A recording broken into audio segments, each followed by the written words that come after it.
Hello guys, this is your friend Naruto Nexus 2.0 and we are back with a new fanfic. Which is What If Naruto Trained by Kurenai After Kakashi Refused to Train Him Part 1. And if you enjoy this fanfic then please press the like button and subscribe to my channel for more fanfic like this. And now let's start the fanfic.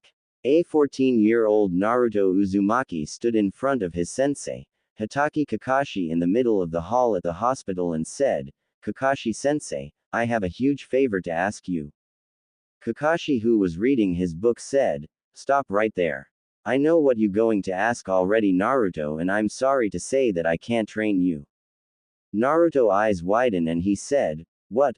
But. Kakashi said, I have other matters to attend to, but I have been searching for someone who can to train you who would do a better job than I could. Naruto frowned and said, But you're my sensei, Kakashi-sensei. Who could train me better than you?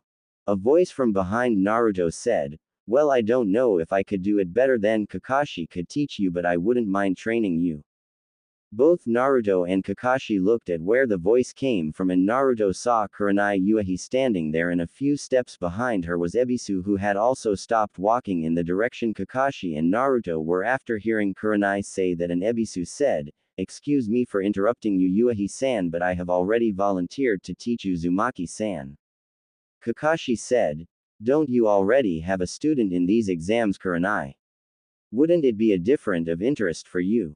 Kurenai bit her lip and looked around and motioned with her head toward the room next to where she was standing, and Kakashi said, Very well. Wait here, Naruto. Kurenai shook her head and said, No, Kakashi. He has a right to know why I am wanting to train his, since it is his training. I don't mind him hearing why I want to train him, but I just don't want it to be common knowledge until after the exams. Kakashi frowned behind his mask and Naruto said, She's right, sensei. It is my training and she is way better than closet pervert there. Kurenai asked, Closet pervert? Ebisu waved his hand and said, It's nothing, Yuhi-san. Kakashi said, Well, if you insist, then let's hear why you want to train Naruto and in what, as he motioned toward the room. Once everyone was in the room with the door closed, all eyes turned to Kurenai, who took a deep breath and said, First, the reason I am not training Shino is his father has decided to train him in his clan jutsu for the exams. Kiba is also going to be training with his mother and sister during this month as well, since Hinata won't be able to train for the next 6 weeks. Now that leaves me free until after the exams, but that doesn't explain why I want to train Naruto. Kurenai took a moment to gather her thoughts and said, The reason I wish to train Naruto is I fear for the life of my student Hinata. Naruto asked, Hinata, is she going to be okay? Is it because of that jerk Neji? And Kurenai said, It's not Neji, at least not directly. You see, Neji is a member of the branch family of the Hyuga clan and Hinata is the main branch. I have reason to suspect that since Hinata is not what the main branch wishes she was for the heiress of the Hyuga clan, that they will use her defeat to Neji as an excuse to put her in the branch house and will put the cage bird seal on her, which at her age could kill her. They can't touch her until after the exams though, because she is under medical care right now due to the damage to her heart from Neji attack. That is the first reason I wish to train Naruto. Naruto asked, What's the cage bird seal? Kurenai said, It's basically a slavery seal. It's supposed to protect the Hyuga clan from having their bloodline stolen, but the main house uses it to control the branch house. They make a single hand sign and cause a person who has the seal to feel extreme pain or even die from it. Naruto frowned and asked, How does you training me help Hinata? Kurenai said, I can train you to defeat Neji. I know most of the strengths and weaknesses of the Hyuga clan bloodline, and if you defeat Neji after my training, then I can go to Hinata father and tell him that it is his own rules about not allowing Hinata to learn anything outside of the Hyuga clan jutsu that lead to her defeat to Neji, while Neji's training in things outside of the Hyuga clan jutsu is what lead to his victory over Hinata. By you defeating him under my training, then that gives me grounds to help protect Hinata from being put in the branch house, as well as get me permission to teach Hinata things that the Hyuga clan forbid her from being taught because of their narrow-minded beliefs. Kakashi said, Not that I don't feel sympathy for your student's situation, but exactly what is it that you could teach Naruto? Kurenai looked at Kakashi and said, Naruto's only opponent won't be just Neji. Everyone knows about his rivalry with his own teammate Sasuke. I also know how to fight a Sharingan user, not as good as some like yourself or Guy, but I do know enough to give him a chance of fighting against Sasuke and his Sharingan. I know of Ebisu here. He is great at teaching the basics, which is why he is allowed to train Konohamaru, but the basics isn't going to give him a chance to defeat Neji, and if he can't defeat Neji, then he won't ever even get a chance to fight Sasuke. My request to train Naruto is selfish, but I know I can give him the skills he needs to defeat Neji and a chance at Sasuke. Kakashi said, well, Naruto said, do it. Causing everyone to look at him. Kakashi said, what are you doing, Naruto? You need to think about this carefully. Naruto said, I am. You remember Haku and Zabuza, right, Kakashi-sensei? What you don't know is I met Haku once before that day on the bridge. He taught me a very important lesson that day. True strength comes from protecting that which is precious to you. I can see it in Kurenai-sensei eyes that Hinata is precious to her. She's willing to do anything she can to protect her. And I may be a bit selfish as well, but what Neji did to Hinata was wrong. I don't know what it's like to have a family. But I don't believe what Neji did to Hinata is what family is supposed to do to each other. I want to defeat him more than I want to beat Sasuke. I doubt that I'll make Chunin, but I don't think I'm ready to be Chunin. A Chunin is supposed to be able to lead others. How can you lead when you are looking at the back of others? That snake guy in the forest. I wanted to make him pay for hurting Sasuke and Sakura. I killed 2 giant snake and used everything I had to fight him. He was able to beat me while holding me in the air with his tongue and a single punch to the stomach. I was knocked out for so long that when I woke up Sakura hair had been cut. Team 10 was standing there along with Sasuke and Sakura, and Bushy Brows was on the ground and he looked knocked out while his teammates were in the trees around us. I don't know what happened while I was out, and I know I'm not the smartest, but even I know the only reason I am alive right now is because the others saved me. I owe Hinata the same thing. What kind of Hokage would I be if I wasn't willing to protect the people of Kohoa? No matter if they are my teammates or some weird girl who always passes out when she talks to me.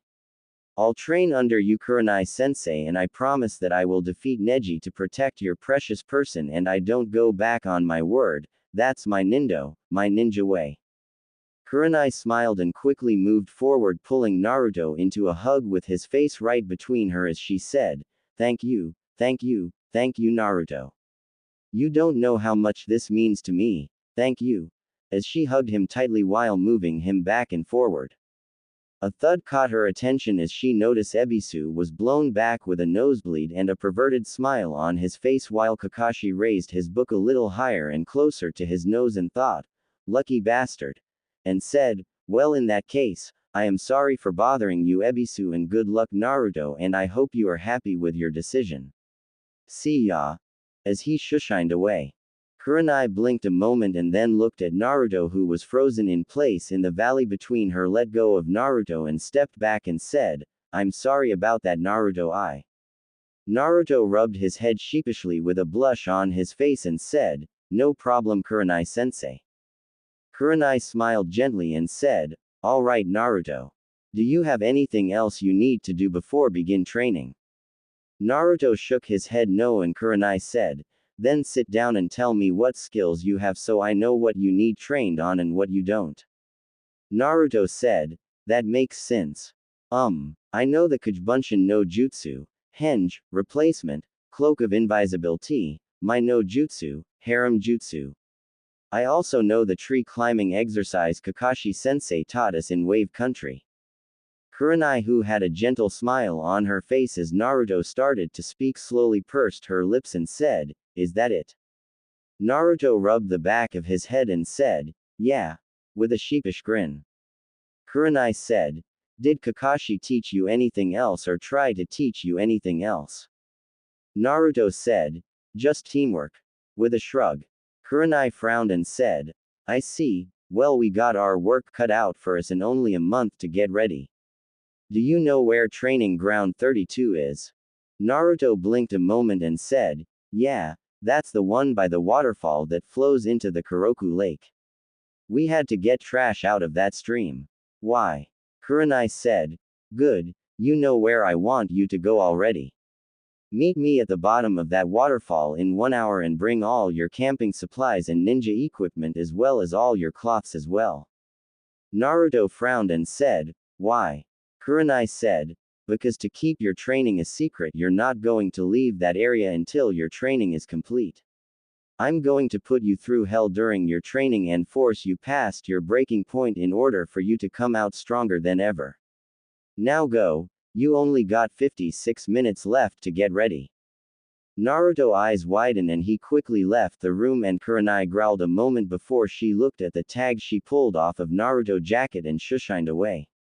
After going to his apartment and grabbing all his ninja equipment and his cloths, Naruto had shoved them in his backpack and heading toward Ikiruka ramen stand to get some ramen. Naruto made it to the location Kurenai had told him to meet her and looked around and said, I guess I beat her here. A voice from behind him said, you guess wrong. Startling Naruto as he jumped to his feet and turned and saw a shimmer in the air and saw Kurenai standing there with her arms crossed and said, you're late. Naruto was wide-eyed and said, that was cool, are you going to teach me that? Kurenai said, I don't know yet. What good is me teaching you something if you don't know how to defend against it? You must know yourself before you can know your enemy. Naruto looked confused and Kurenai said, is that all your cloths and ninja supplies? Naruto nods and Kurenai said, let me see. As she held her hand out.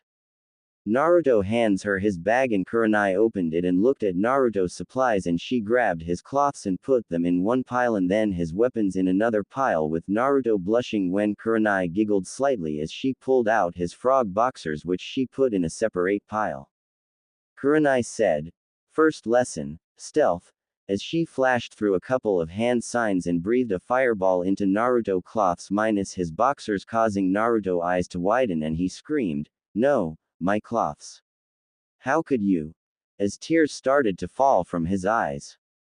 Kurenai pulled out a scroll and said, here is your new cloths.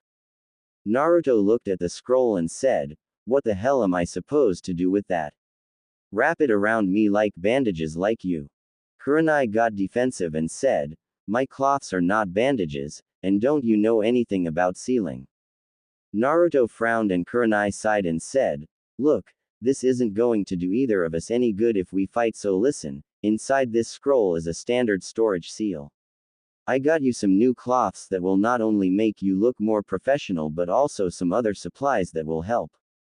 Just take this behind a tree and channel chakra into the seal and out will pop out your new supplies. Now go, you're wasting both our time. Naruto took the scroll and said, no peeking lady. As he walked behind a tree and Kurenai blushed and thought, that was so wrong. A few minutes later Naruto came back wearing a pair of black pants that had built-in weapon pouches, a fishnet shirt with a gray shirt over it. Kurenai said, good. I see I was right about your old cloths being too big for you. Now remember I told you that you must know yourself before you know your enemy, right? Naruto nods and Kurenai said, when you fought Kiba I saw you use your Kage Bunshin. What do you know about the Kage Bunshin no Jutsu? Naruto blinked and said, the Kage Bunshin no Jutsu is a jutsu that is in the Forbidden Scroll. It makes solid clones that can only take one hit before dispelling. Kurenai said, is that it?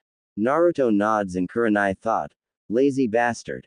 And said, the Kage Bunshin no Jutsu divides the chakra of the user evenly between himself and each clone you make. That is part of the reason it is in the Forbidden Scroll. If a person uses it too much or stupidly it could cause them to die of chakra exhaustion. Causing Naruto to pale slightly and said, but I use it all the time with no problem. Kurenai said, that is mostly because of that. Now I said the chakra problem was only part of the reason it was a kinjutsu. The other reason is because whatever a Kage Bunshin learns is transferred back to you and any other Kage Bunshin you created when dispelled. That makes it a great jutsu for scouting. Naruto eyes widen and said, really, but. Kurenai held up her hand and said, let me finish. Now, I can tell you didn't know this before, and that means that all this time you could have been making great strides in becoming a better ninja has been wasted because you didn't know yourself. Naruto frowned as he heard that and thought, did I really just waste all this time so far? Why didn't anyone tell me? Kurenai, seeing the look on Naruto's face, said, assumption is the biggest mistake people can make, Naruto. I bet nobody told you about that before because they figured you'd read about it when you took the Forbidden Scroll. Naruto looked down and Kurenai said, but we can work on correcting that mistake now, so watch.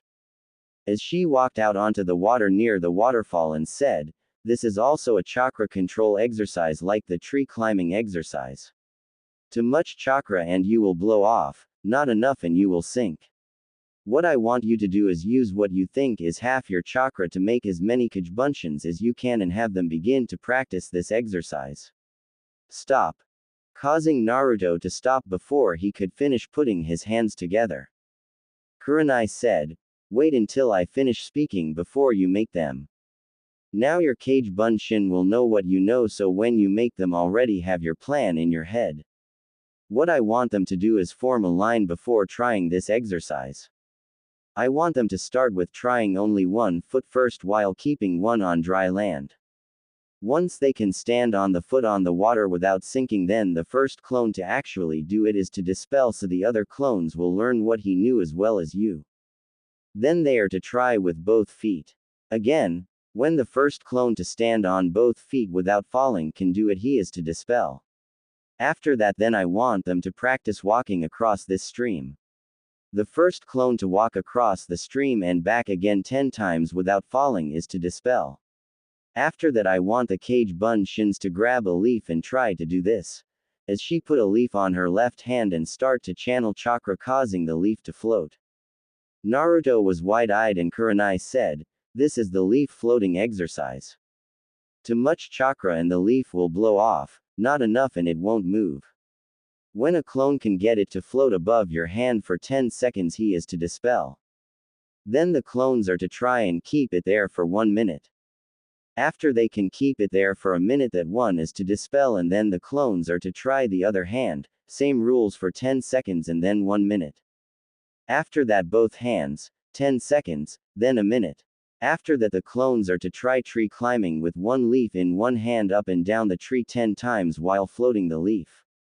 Then the other hand 10 times before floating the leaf, then both hands for 10 times. After that, same thing on water with one leaf on one hand for 10 times across and back, and then one leaf on the other hand 10 times across and back. After that, then I want any clones that are remaining to try to run up this waterfall using chakra one at a time until they're all gone. I don't expect you to get this done today, but I do expect you to have it done before the end of the week. Naruto nods and Kurenai said, but the real you will be doing something else. Naruto said, what will I be doing, Kurenai-sensei? Kurenai walked behind a tree and came back out with a plastic bag and said, in this bag is some rubber balls. I got them to help train Akamaru, but because of fear of him choking on them, Kiba would not let me use them. I am going to use them on you as target practice. I am going to throw these at you, but you are not allowed to move. Naruto's eyes widened and he started to say something when Kurenai said, no arguing. You are not allowed to move because you are going to be using the replacement jutsu to move yourself. I have 100 balls and will be throwing them at my full strength.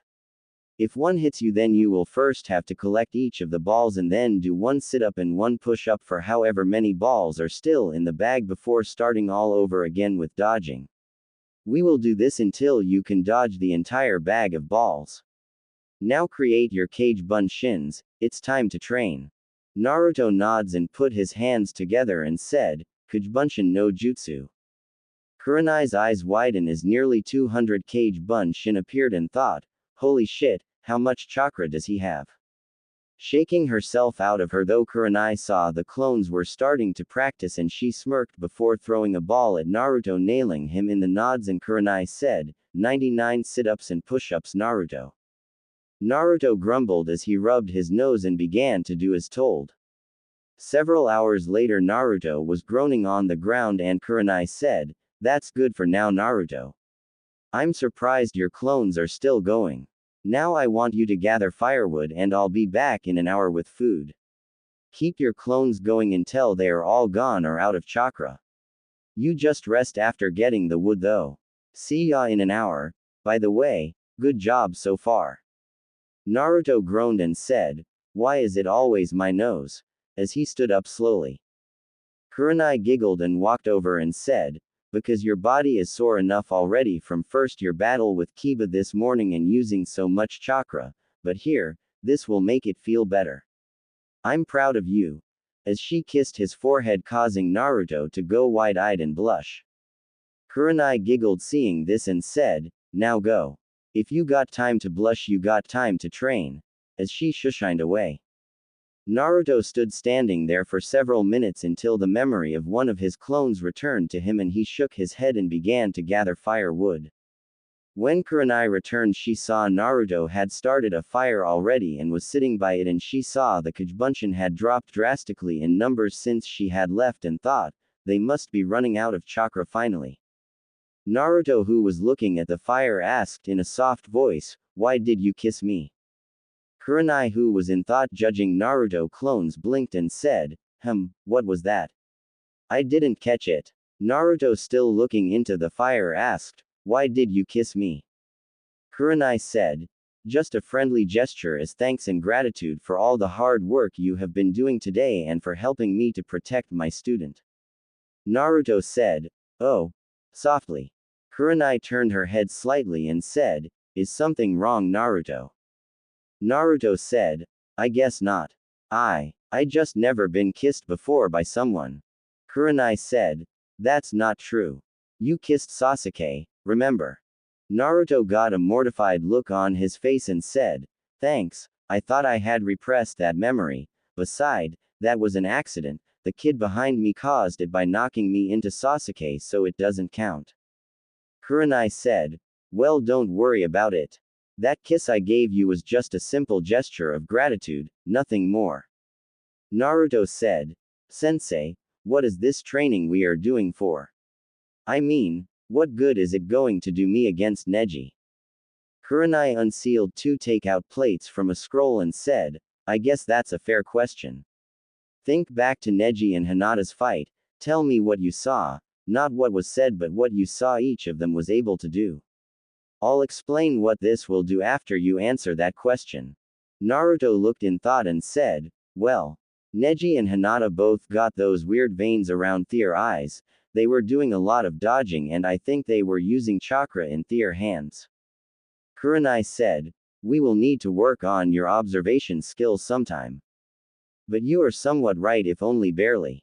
Those veins around their eyes showed that they were sending chakra to their eyes to activate their bloodline. When they activate their bloodline they can see nearly everything around them and can see longer distances and can also see through things including the human body so they can see the chakra inside a person body.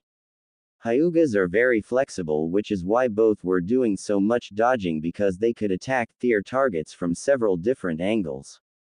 They were also using chakra in their hands to seal off each other's chakra by blocking their enemy's chakra flow with their own chakra. Naruto said, but what does that have to do with anything? Kurenai said, Neji is very fast, and flexible. He also has excellent control over his bloodline and being on an assault team under Guy I know his taijutsu is higher than your average Hyuga. I doubt he used his full strength in that battle and will most likely have several tricks up his sleeves for the finals. Neji also has experience on his side having been a ninja longer than you or Hinata. Do you agree with me? Naruto thought hard for a minute and said, yeah, I guess so. Kurenai said, if you were to fight Neji right now, what would you do? Don't answer, let me try and guess, you would use your Kajbunshin and try to overpower him with numbers, right? Naruto frowned and Kurenai said, that won't work. Watch. Hey, you Bunshin, come here a minute. Naruto watched as all his Bunshin that were left, which was only about 30, came over and Kurenai said, alright, I want you to sit on the ground in a circle around me. Good. Now you see, I have about a 4 feet circle area I can still move. Your Bunshin couldn't all sit around me in one circle, so they had to form another one behind the first one. Your clones can only come so close to me without getting in each other's way, giving your enemy a chance to take them out either by attacking them and with one punch destroy a clone, or by replacing himself with a log covered in exploding tags which would kill all these clones. Do you see what I am getting at? Naruto looked in thought and said, Neji would be able to use his speed, flexibility, and experience against my clones to take them out while they were all tied up trying to get to him. Kurenai said, exactly. Naruto got a worried look on his face and asked, then how am I going to be able to defeat him to save Hinata? Kurenai said, by increasing your chakra control you will be able to use your chakra better for more jutsu, and by mastering your jutsu like the replacement, you and your clones won't be getting hit as much, so you won't have to replace them as much. That is what I am teaching you right today. Now the real you eat up and all the Bunshin go back doing what you were doing before. After you eat Naruto, I'm going to tell you about some of the battle situations I have found myself in, and I want you to tell me what you would have done in those situations, alright? Naruto said, hi sensei. As he took the plate from her and began to eat while the Bunshin went back to training.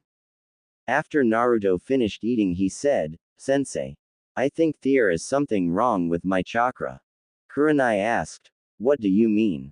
Naruto said, well, one of my Bunshin decided to get ahead of the others and tried to do the tree climbing with the leaf floating while the others are trying to get water walking with both leaves, and well, it was like I never even done the tree climbing exercise before, even though I learned to get up the tree in wave.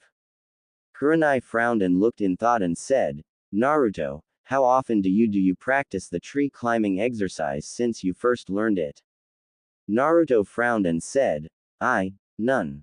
Why? Kurenai said, Naruto, for normal ninja, chakra control exercises should be done a couple of times a week.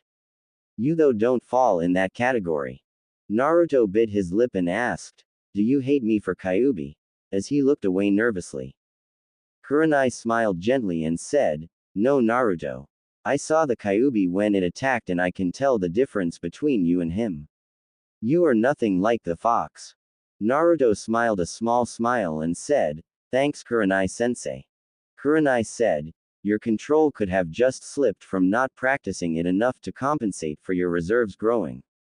You really should have at least 50 Bunshin every day, practice some form of chakra control for you to keep it in good shape. Did you finish the water walking exercise I told you clones to do? Naruto thought a moment and screamed, hey, sensei wanted us to do them in a CERTIAN order, no cheating, get back to work you bastards. The next morning Naruto woke up to a bucket of water being poured on his head, causing him to sputter and scream, what the hell sensei? Kurenai said, I have tried to wake you up for the last 10 minutes. Breakfast is ready. Naruto grumbled quietly to himself and grabbed the plate that Kurenai was offering and began to eat and said with his mouth full, what are we doing today? Kurenai frowned and said, first, don't talk with your mouth full, it's disgusting. Second, tell me what your clones got done yesterday. Naruto thought a moment and made sure his mouth was empty and said, they got the regular water walking down and got the leaf floating exercise down with both hands, but they tried to do the leaf floating with water walking or tree climbing and they didn't get more than a couple of feet before all dispelled or ran out of chakra.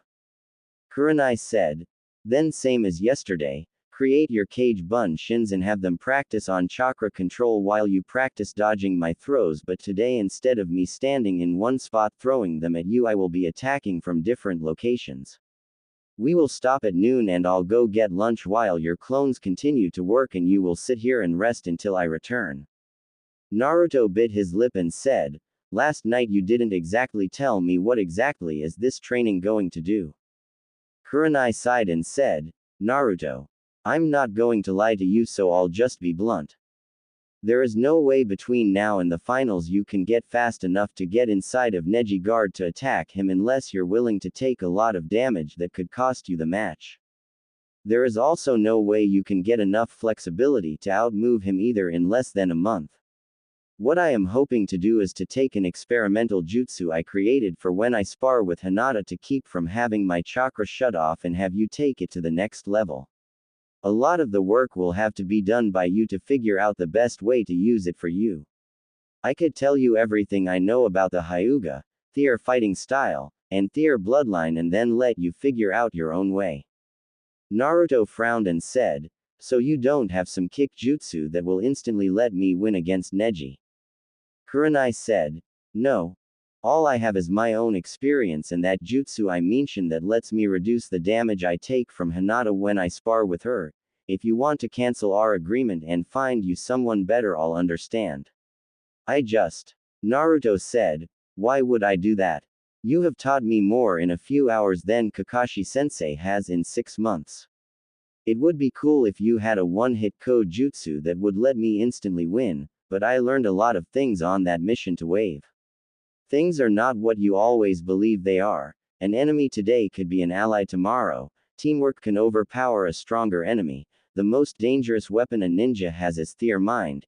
Emos come in all sizes, and Senbon needles hurt like a bitch. Kurenai laughed at the last one and said, sounds like that mission was very interesting. Naruto smiled softly and said, yeah, hey, sensei. I got a question. Kurenai said, I hope I can answer it for you. What is it? Naruto said, well, Iruka-sensei was always yelling at me about my no jutsu. Kurenai pursed her lips and said, I can understand why. That henge is degrading to women. Naruto frowned and said, but it's not a henge. Kurenai blinked and said, what do you mean? Naruto said, well. I got an idea in the middle of battle with Zabuza. He had Kakashi-sensei trapped in this water prison jutsu and he was standing on top of a lake and had some water clones attacking us while he held the jutsu. I got the idea that if I could get close to him then I could free Kakashi-sensei, but since I couldn't walk on water like he could, I got the idea of flying over the water, so I created a couple of cage bunshins to help distract everyone and I used my no jutsu, but instead of imagining myself as a woman I imagined myself as a demon windmill shuriken and had my cage bunshin toss me to Sasuke, who actually threw me at Zabuza, who jumped over me, and once I passed him I released the jutsu and threw a kunai at his back, forcing him to defend himself and freed Kakashi-sensei. A henge isn't real, so how is it that Sasuke was able to throw me as a shuriken? Kurenai blinked and said, that, show me, turn yourself into a shuriken like you claim you did.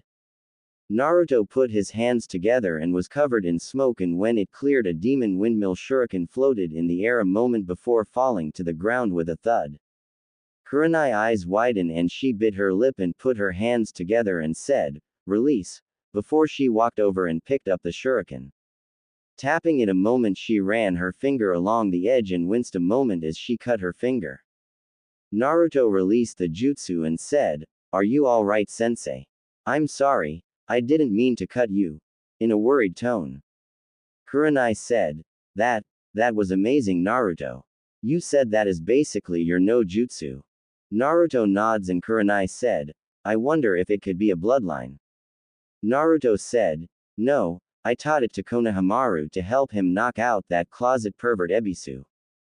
Kurenai frowned and said, well, don't teach it to anyone else. That jutsu with the GHT, hey Naruto.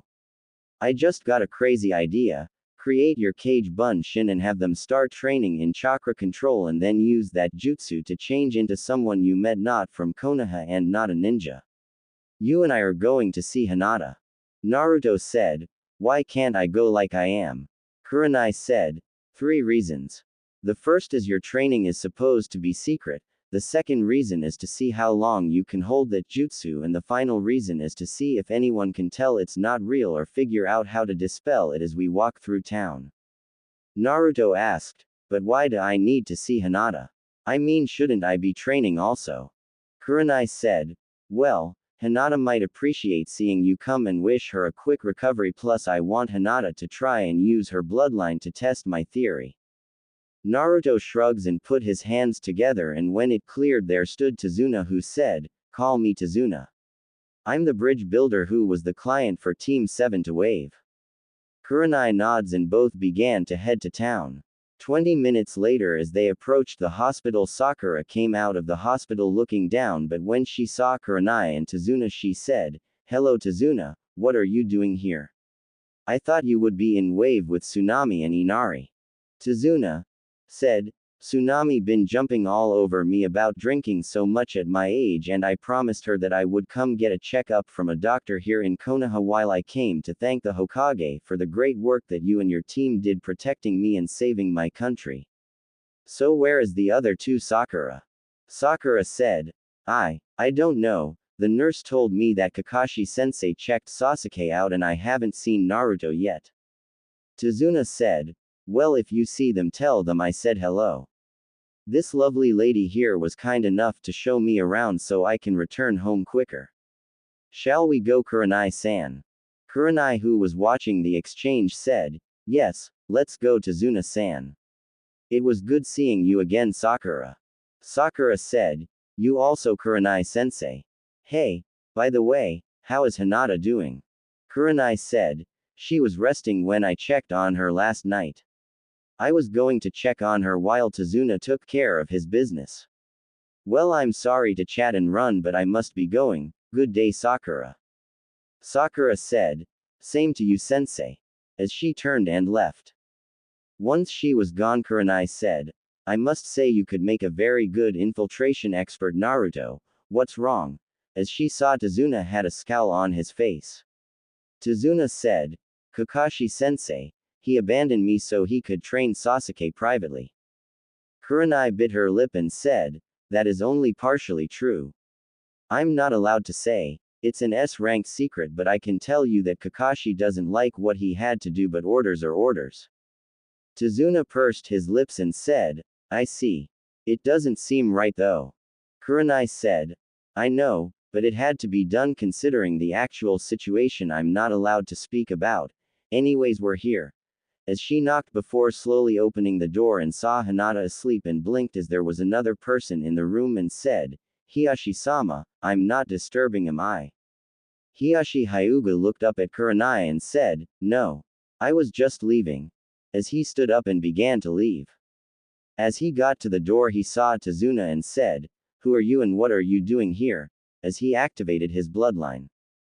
Tazuna said, I'm Tazuna. I'm just being shown around to the hospital to get a checkup so my daughter will get off my back about drinking, and this lady here was kind enough to show me here and said she would show me where to go to get my test as soon as she checked on her student who was here. I don't mean to intrude on anyone's privacy. I'll just be on my way. Thank you again for your help, miss. I'll just ask a nurse or someone to show me where to go to get a checkup. Goodbye. As he turned and started to leave. Hiyashi said, stop right there, Uzumaki. Tazuna froze in place while Kurenai was cursing in her head, and Hiyashi turned to Kurenai and said, what is the meaning of this, deception Yuahi? Kurenai started to say something when Tazuna said, can we speak somewhere more private, sir, and I can explain. Hiyashi nods and motioned toward the room next to Hinata and Tazuna, and Kurenai walked in and Tazuna was covered in smoke, revealing the real Naruto, who said, who are you exactly? Kurenai said, this is Hiyashi Hyuga-sama Naruto, he's Hinata father and the head of the Hyuga clan.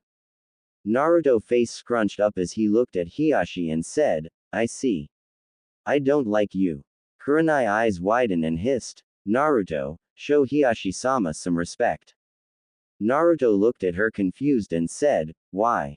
Kurenai said, because he's. Naruto said, I know, the head of the Hyuga clan, Hinata father, and he's also one of the council members. I recognize him from one of the times I was brought into the council chambers after one of my pranks, but I don't see why he should be respected. Hiyashi said, I should be respected because. Naruto said, I'm not talking to you. I'm talking to her. Interrupting Hiyashi. Kurenai was shocked hearing Naruto say what he was saying to Hiyashi face, and Hiyashi said, "If you do not stop this insolence I will." Naruto said, "What? Put the cage bird seal on me like you do the branch house. Call me a failure, a weakling, attack me. Take a number. What makes you different than the people in the branch house?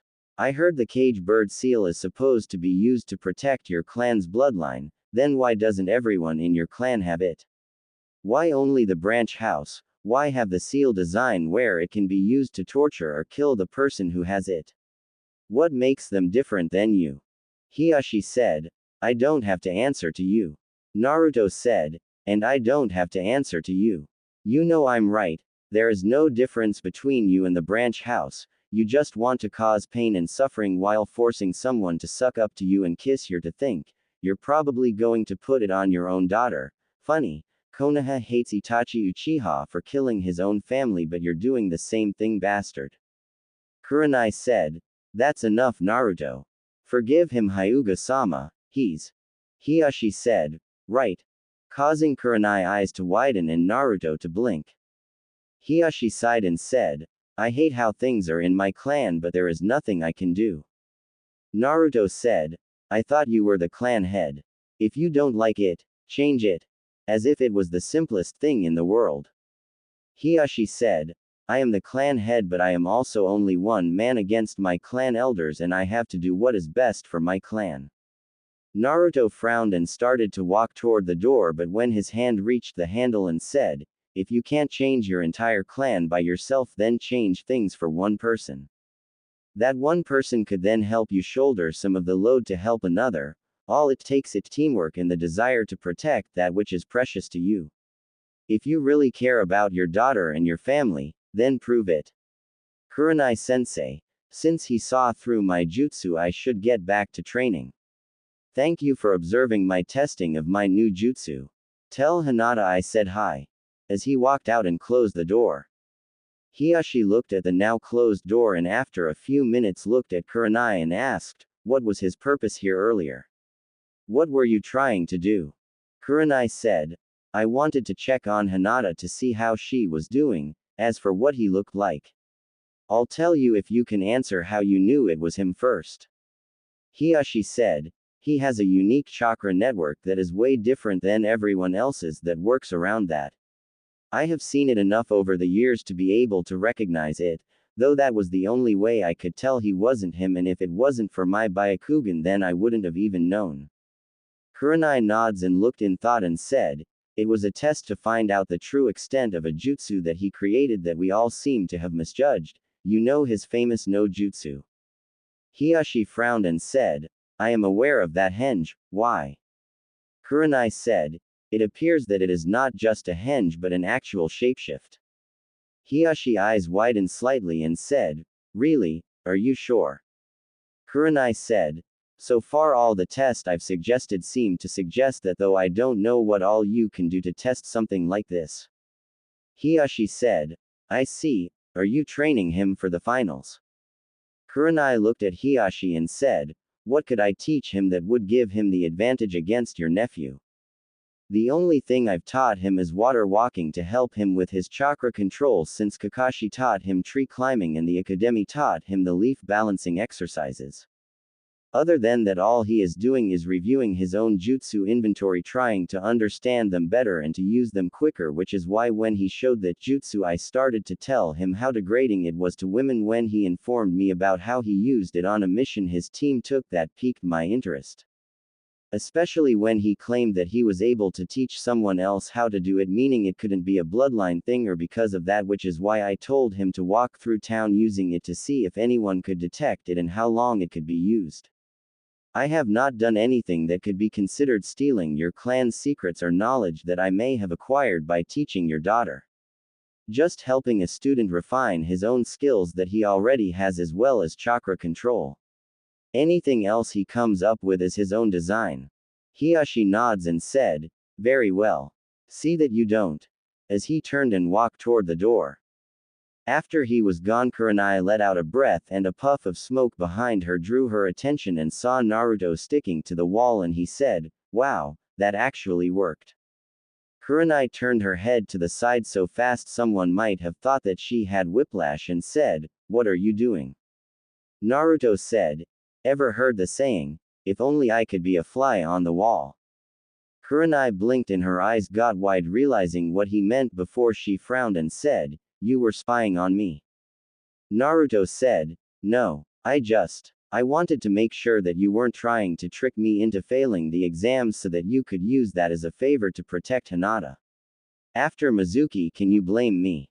Kurenai pursed her lips and said, "Do you have any idea how stupid what you have been pulling was?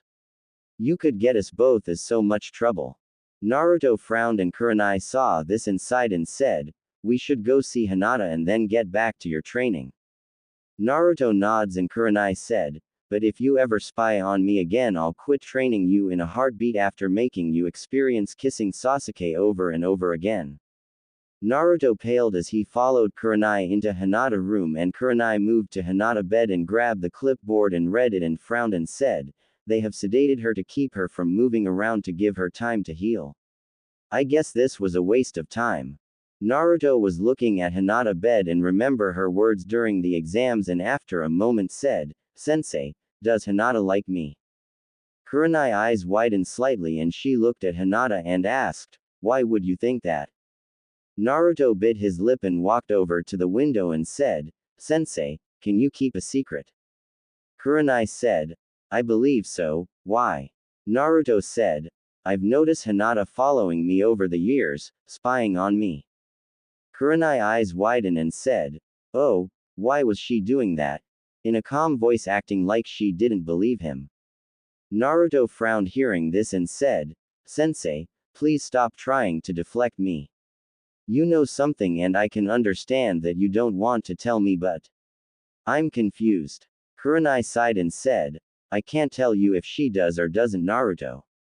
I won't betray your trust like I won't betray hers, but if what you said is true and you have seen her following you over the years, why have you never talked to her about it?" Naruto looked down and said, "At first, I thought that she was spying on me to rat me out for my pranks. I was pulling her to figure out how I was doing my pranks to do something herself and get me in trouble for her actions, considering how fast I was caught or blamed when I was younger." Kurenai thought, "Well, I guess I could see where he thought that," and said, "You said it first. What changed?" Naruto said, "Truthfully, it wasn't until the first part of the Chunin exam that my opinion of her changed. You see, Hinata was right next to me in the room we had that paper test. I didn't know any of the answers and I was getting a little worried, but Hinata surprised me and quietly offered me a chance to copy her paper." Kurenai's eyes widened and said, "She did?" in surprise. Naruto nods and said, "She shocked me, but I told her no thanks, that I would pass on my own. God, I wanted to slap myself after I said that." Kurenai said, "Well, you did get by it on your own." Naruto said, "With a blank paper?"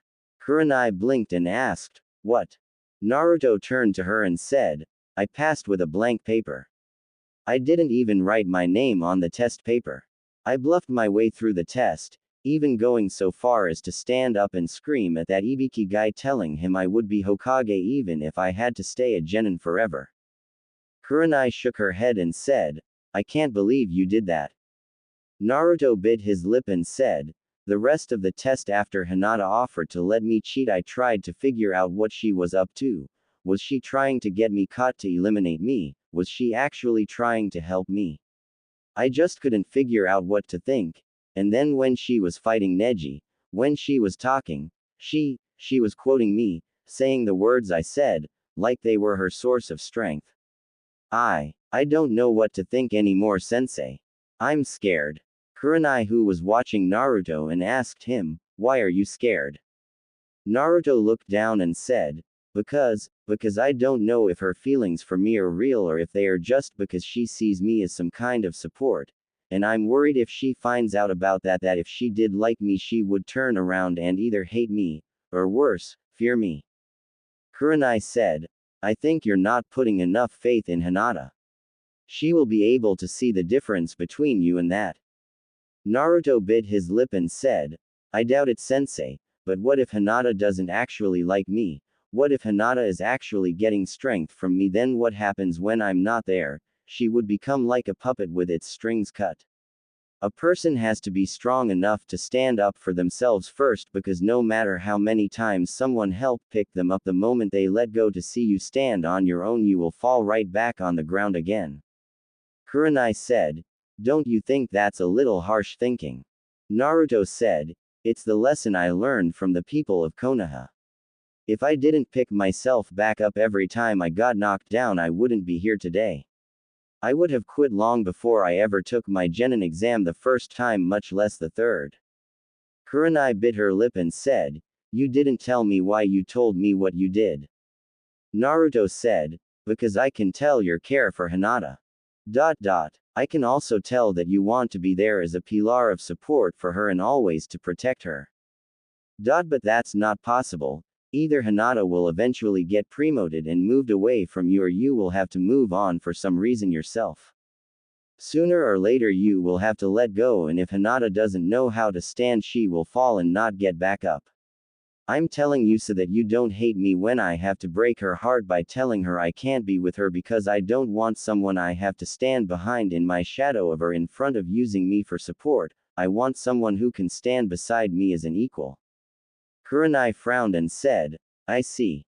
Naruto saw the frown and said, "You don't agree with me. What if you were in Hinata?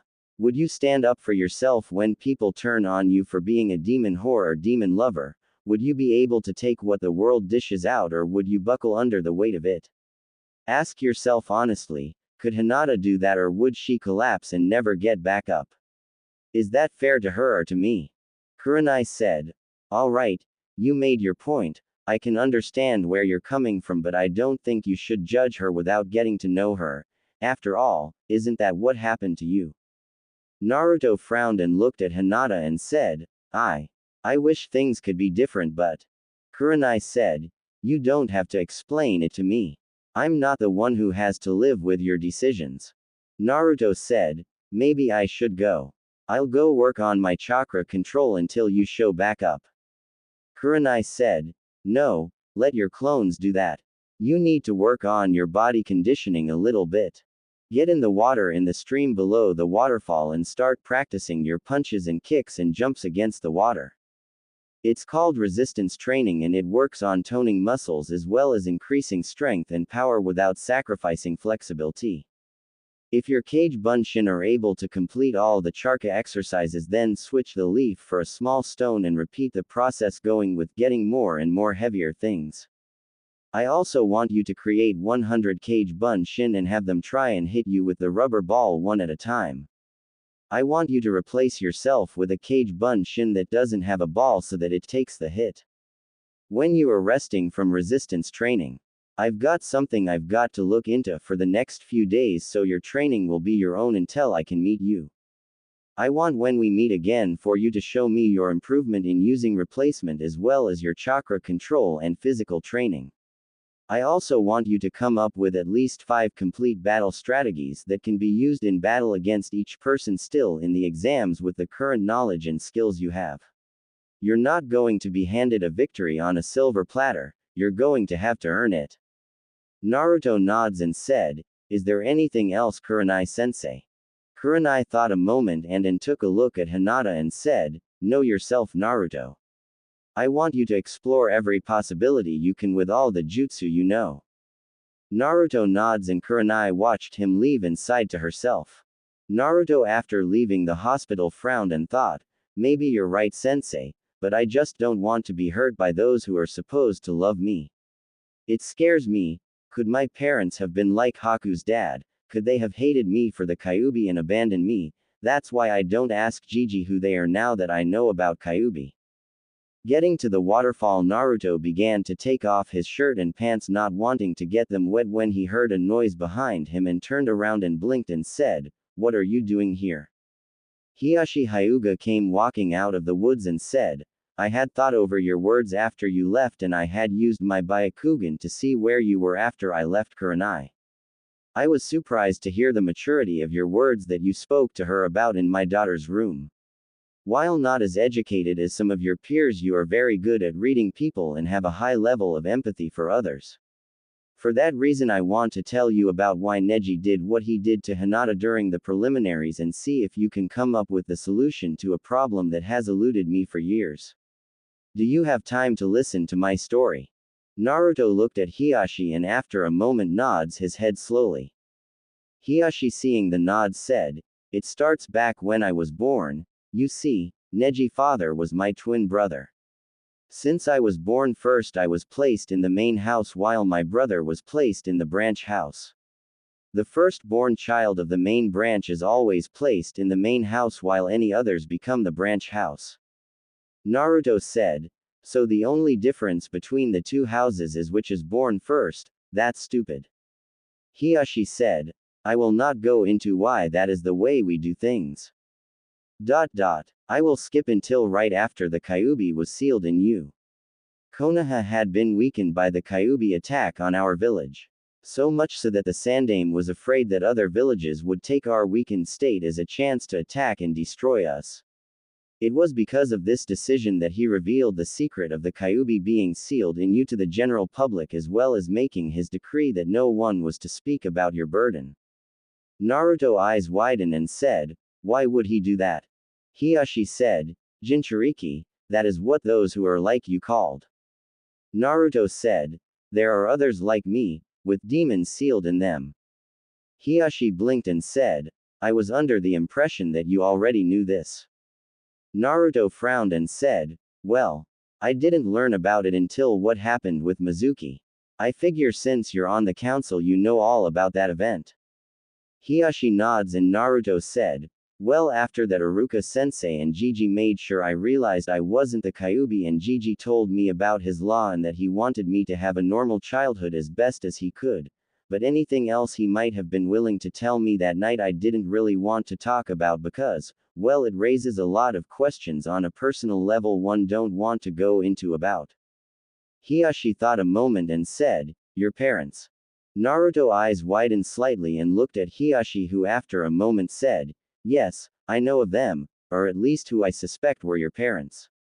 If my guess is accurate then I can tell you that your father died the day you were born fighting Kyuubi and I believe your mother passed away giving birth to you though I can't be for sure but I believe that my opinion would be correct." Naruto eyes widened and said, "Can you?" Hiashi said, "No. Information is power, and power comes at a price. The information on who I suspect as your parents would not only cause me great trouble should it be discovered that I told you what I suspect but also put you and Konoha in great danger, something I cannot allow without real proof." Naruto frowned and looked down and said, "Can you at least tell me, were they good people and would they have loved me?" Hiashi thought a moment and said, "Yes to both." Naruto smiled and said, "Then that is all I need to know. For that I will do my best to help you with your problem. So what is your story?" Hiashi thought as he saw a small change in Naruto, was it really that simple of an answer to make him happy? I suppose with the hardship of life knowing that you are loved, even by the dead when you did not know before would give you strength, perhaps that is where I have gone wrong all these years as a father. As he said, "Very well." About 3 months after the Kyuubi attack Kumo decided that since Konoha was damaged as badly as we were as well as the fact winter came early causing our resources to reach their limit that it would be a good time to attack Konoha and war started. Naruto was listening said, "So my sacrifice was for nothing then?" Hiashi said, "No, your sacrifice saved Konoha because without the delay you gave us then Konoha would have been destroyed and more villages would have attacked us besides Kumo." Naruto sighed and said, "Then I guess I can accept that." Hiashi said, "I will skip until Hinata's 3rd birthday. Kumo had declared they wished to end the war and sent several ninja as well as one of their top Junin to come sign the peace treaty. It was a day of great joy in the village, but the Hyuga clan did not go because as I said it was Hinata's 3rd birthday. That night a masked individual broke into our clan compound and kidnapped Hinata. As he was making his escape with her I discovered him and killed him to rescue my daughter. The masked kidnapper was the Kumo Junin who signed the peace treaty." Naruto eyes had widened as he heard this and Hiashi said, Kumo said that Konoha did not want peace and only wanted a chance to kill one of their top ninja and wanted the head of the man who killed their Junin, me. Naruto asked, but what does this have to do with anything? Hiashi said, my brother, he was killed in my place since he was my identical twin. He was Neji's father. Naruto thought a moment and said, so Neji blames Hinata for his father's death because his dad took your place, that is why he did what he did in the exams. Hiashi nods and Naruto said, Neji a idiot. Hiashi eyes widen and said, how dare you say that? Naruto interrupted him and said, blames an innocent 3-year-old girl who could not defend herself against a Junin-level enemy ninja. No offense Hiashi, but I can't respect Neji or feel sympathy for him because if I did then that would be like me saying that it's alright for me to kill everyone in Konoha who made my life bad because of the Kyuubi. The people didn't choose for me to have the Kyuubi in me and I didn't choose it, just like Hinata didn't choose to get kidnapped and Hinata didn't choose for her uncle to take your place either. What Neji did was a disgrace to everything I believe in and what I believe all the Hokage believed in. Hinata was not only a fellow Konoha ninja, she was also his family. My sensei says those who don't follow the rules are trash, but those who abandon their comrades are worse than trash. I also believe that true strength comes from protecting that which is precious to you, and I believe that family is the most precious thing there is. The people of Konoha are family, and as ninja of Konoha we are tasked with protecting them with everything we have. Neji is a disgrace in my eyes. I will not only kick his, but I'm going to show him exactly how wrong he is. Hiashi pursed his lips as his face went neutral and said, goodbye, as he turned and left. After Hiashi left, Naruto turned to go back to the river to begin training when a female voice said, you know, I think that was the most emotional I have ever seen him. Naruto turned to his right and saw Kurenai standing on a tree limb, and Naruto said, how long have you been there, sensei? Kurenai said, long enough.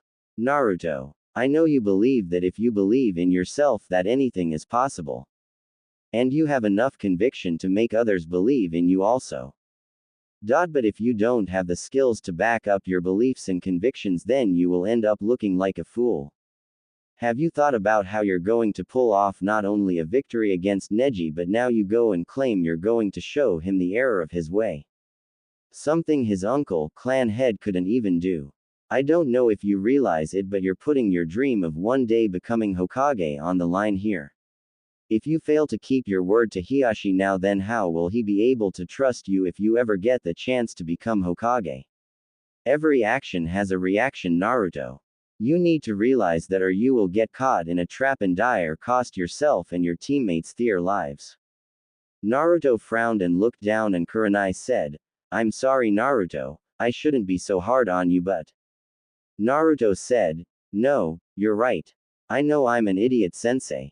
I make a lot of mistakes, but I don't know how to do things any other way than the way I do. As he still was looking down.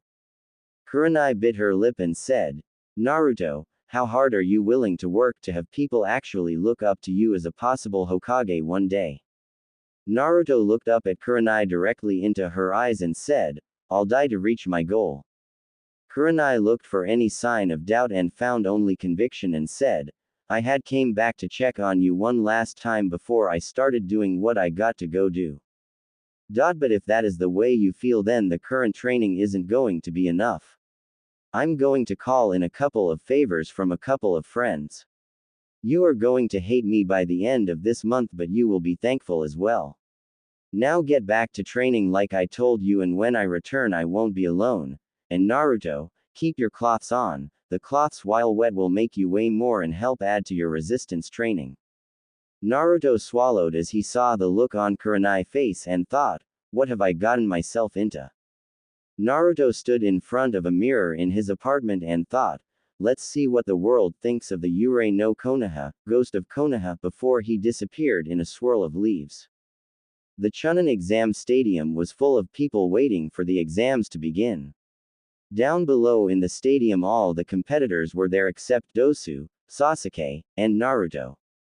A swirl of leaves appeared in the middle of the stadium, catching everyone's attention, and a figure wearing solid white combat boots, white pants with built-in holsters, a white shirt, with white fishnet underneath it, a white Chunin-style vest with several white scrolls on the pocket of the scrolls, a white cloak with a built-on hood that was pulled up over the head of the person who had arrived. Murmurs broke out in the crowd as everyone saw the figure arrive, including the Sandaime Hokage and the Yondaime Kazekage.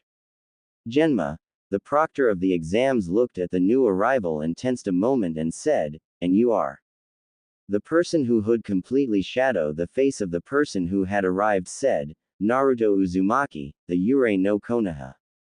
Several eyes widened as they heard who it was that had arrived, and even more murmurs broke out in the crowd as everyone looked at Naruto, including the other competitors. Genma, getting over his shock, said, "Get in line with the others and stand at attention, everyone. The Chunin exams are about to begin." Naruto walked over and stood next to Shikamaru, who glanced at Naruto and said, "Troublesome." Genma cleared his throat and said loudly, "Now if I can have everyone's attention, the semi-annual Chunin exams are about to begin. My name is Genma and I am the proctor for this part of the exam. It will be a one-on-one battle. The rules are the same as the preliminary round. You will fight until a person quits, knocked out, dies, or until I call the match. There is no room for arguments. Now everyone look at this, as there have been some changes in the order of battles." As he pulled out a piece of paper and showed it to everyone, and Shikamaru thought, "My matches have changed." Genma said, "Now that everyone has seen the changes, would everyone but Naruto Uzumaki and Neji Hyuga please leave the arena floor so we may begin?" Shikamaru said, "Good luck, Naruto," as he turned and followed after the three sand ninjas and Shino. Neji, who was looking at Naruto, said, "You look like you have something you wish to say." Naruto reached up and pulled his hood back over his head and said, "Just one," as he pulled out a book and held it up to his face and said, "If you want any chance to defeat me, then you need to come at me with the intent to kill, because you will not be able to defeat me otherwise." Neji scoffed and said, "Proctor, start this match so this loser can learn that no one can defy fate, and a loser like him will always be a loser." Genma said, "The first match of the Chunin exams is between Naruto Uzumaki and Neji Hyuga. Ready? Begin." Neji activated his bloodline and said, "Prepare to lose." Naruto, who was still reading his book, said, "You say something." Up in the stand, Sakura slapped her forehead and thought, "Naruto copying Kakashi sensei." Several others were also deadpanning as they heard this. Neji activated his Byakugan and began to charge toward Naruto, but when he got within 15 feet of Naruto, a small explosion detonated right in front of Neji knee, causing Neji to stumble and scream out in pain and shock. Naruto, who was still reading his book, said, "Lesson 1. Observation. A ninja must always look at their surroundings to figure out the best way to use them should they be attacked, as well as for any possible signs of a trap or deception." Neji looked at his left knee and saw it was burned slightly while his pants took most of the explosion, and Neji said, "I see, your act was to distract me from the exploding tag you must have set prior to the exam starting." Naruto said, "Nope. Before I shushined inside the stadium earlier, I have never in any way, shape or form ever set foot in this stadium. That also was not an exploding tag." Neji stood up slowly and tested his weight on his left leg and said, "Then if it was not an exploding tag, then what was it?" Naruto smirked and lowered his book and said, "Now why would I want to explain that to you?"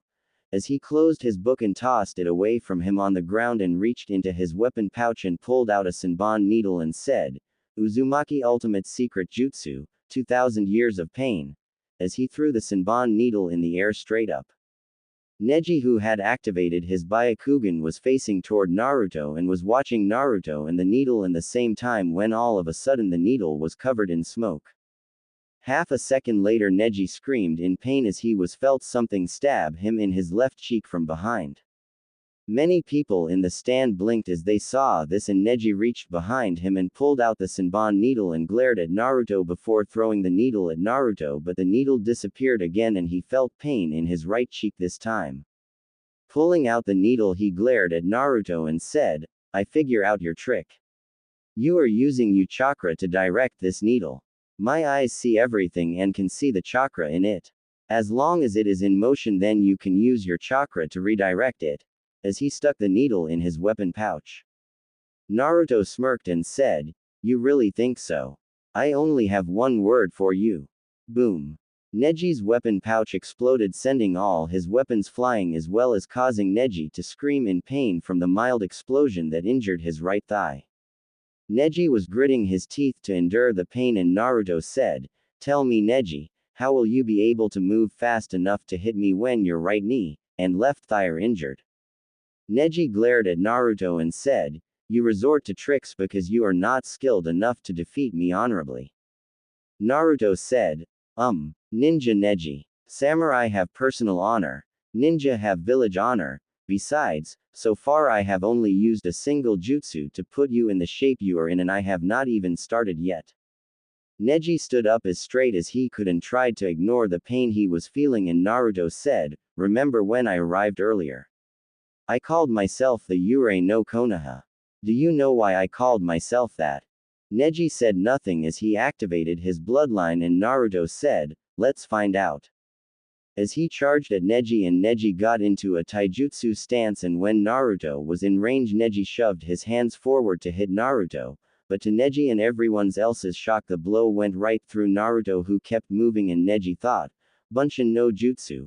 Right before Naruto, who went completely through Neji's body, stopped and stabbed Neji in both shoulders with kunais, causing Neji to scream out in pain and shocking everyone in the stands.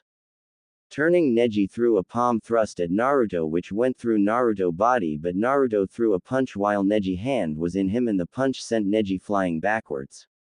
Everyone was wide-eyed, and Naruto said, The reason I call myself the Ghost of Konoha is because over the month break I created a new jutsu I call Ghost Phase. With it I can make any and every part of my body become like a Bunshin no jutsu, where any attacks to me will simply phase through. Neji winced as he pulled the kunais out of his shoulders and said, It doesn't matter what your new jutsu does. You are still fated to lose. Naruto said, Yeah, about that. I didn't get the memo, so I'm still going for the win. Anyways, Neji, I only told you about the part of the jutsu I can do to myself. I didn't tell you about what happens if I apply this jutsu to someone else. As a hand came out of the ground and grabbed Neji's leg, and Neji screamed as he was pulled into the ground completely. A few moments later, Neji came flying out of the ground with another Naruto holding onto his leg before letting go and going up in smoke. When Neji hit the ground, Naruto said, If I had let go of you when you were underground, then you would have phased into existence and died instantly, with your entire insides being turned into the ground you had been standing on. I can do this with any element. My ghost phase jutsus are the perfect spying and assassination jutsu. Take this for example. The wall of the stadium exploded, shocking everyone because the explosion was equal to that of 20 exploding tags. Neji said in a slightly scared voice, What just happened? Naruto smirked as said, That cage Bunshin I created that pulled you under used my ghost phase jutsu to go inside the walls of the stadium and planted several exploding tags. He also placed them in the trees. Just then the 3 trees exploded, destroying the trees, and after the dust settled, Naruto said, You see, Neji. You can't touch me. I could just as easily put an exploding tag inside you as I did those trees or walls. Neji got a scared look on his face, and Naruto said, You told Hinata during the match you had with her during the preliminary round that a loser will always be a loser. You sprouted of shit about fate, claiming that no matter how hard anyone fights against their fate, they will never be able to change their fate. I bet you believed that you are fated to win this match, right? Neji said, Yes, you are fated to lose today, and no matter what you think or do, you will never be able to defeat me.